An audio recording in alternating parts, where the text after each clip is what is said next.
So hi, welcome to the third episode of Reset Revolution. My name is Sara Kimura and I am a high school student currently studying in Paris. So today, on this platform, I will be inviting one of my closest friends, Vincent Tharaud, to talk about the idea of freedom of speech, freedom of expression, freedom of action in France. So, Vincent, come in. Hello. So would you like to introduce yourself? Sure. My name is Vincent, as you just mentioned it. I'm currently a student in Paris where I was born and raised, and I'm really interested in human rights. Perfect.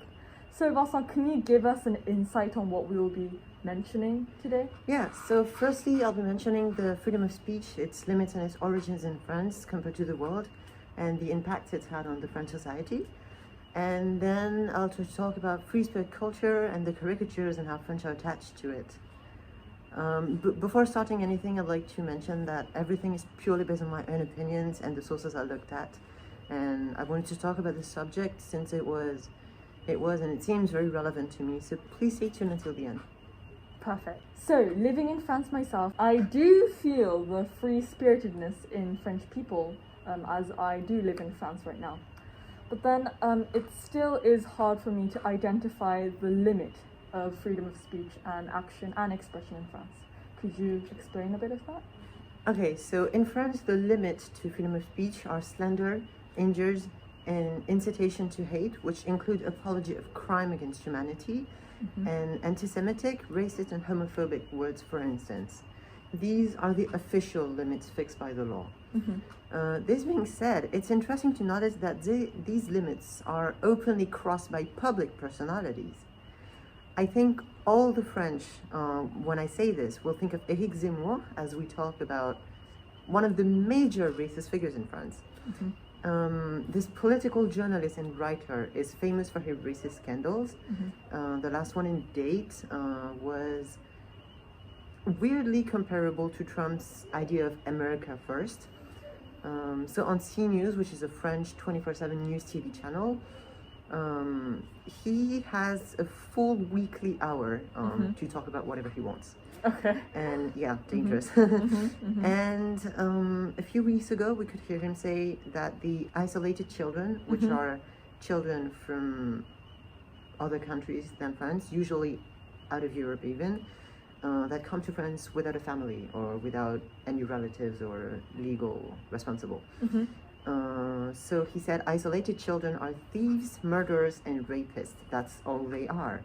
And I, and probably not only me, thought it was weirdly comparable to what Trump said a few years ago about Mexican immigrants. I totally see that. Well, yes, I'm hearing this for the first time, and it really is troubling to hear that these lines are crossed by the public figures. However, currently, obviously there's a global uproar with the Islamophobia, the line of freedom of speech with the caricature culture in France. Could you explain a bit of that?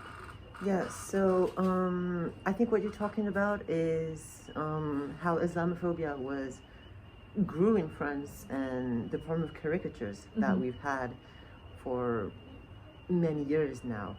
And about caricatures, what I want to say that they're a part of the French heritage and culture, and we've been using them for multiple centuries as a way of expression. One of the most famous is a caricature of Louis Philippe, which was the last king of France, and he was represented into a pear as a visual metaphor that showed the people how useless and unprofessional he was considered to be. So it's really deep down implanted in our culture, and nowadays caricatures are more used to illustrate articles and less for the only purpose to be seen, probably due to the fact that pretty much everyone goes to school and have the power to read.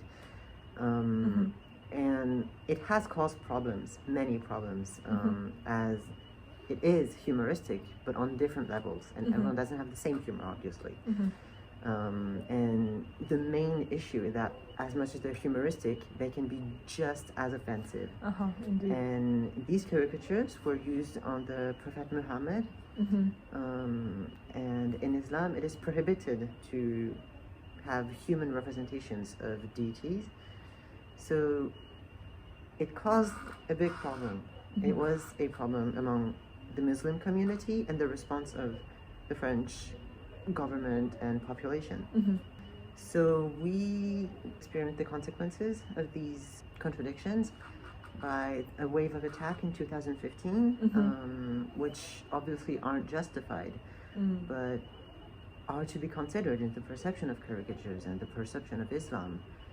And the problem with these is that on one side it is offensive to Islam, but on the other side, France banned blasphemy in 1881, which means you are allowed to insult a religion, but in French right, you are not allowed to insult the believers.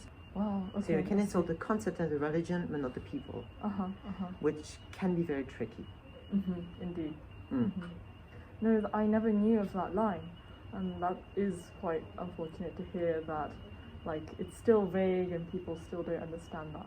Yeah. Then, are there any positive sides to this whole idea of freedom of speech in France? Yes, of course they are, Yes. hopefully. So, Thank God. for example, I think one of the main positive impacts freedom of speech had on French culture and civilization was back in the 1970s. We were an even more patriarchal society, but this freedom of speech allowed women to be heard and to be considered. And therefore our Minister of Health in 1975, Simone Veil, check her out, she's amazing, managed to pass a law on abortion rights, and she passed it quite brilliantly. So yeah, that was the consequence of freedom of speech in France. That's perfect. That's It is. wonderful. Okay.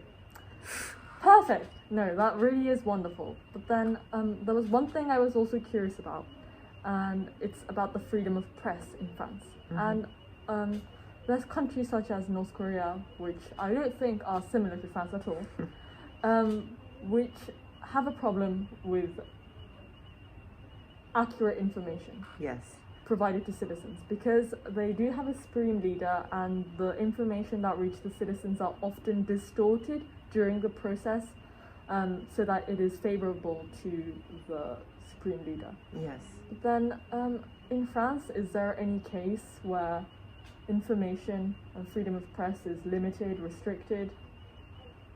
So in France, official media have to be neutral. They're not allowed to give an opinion.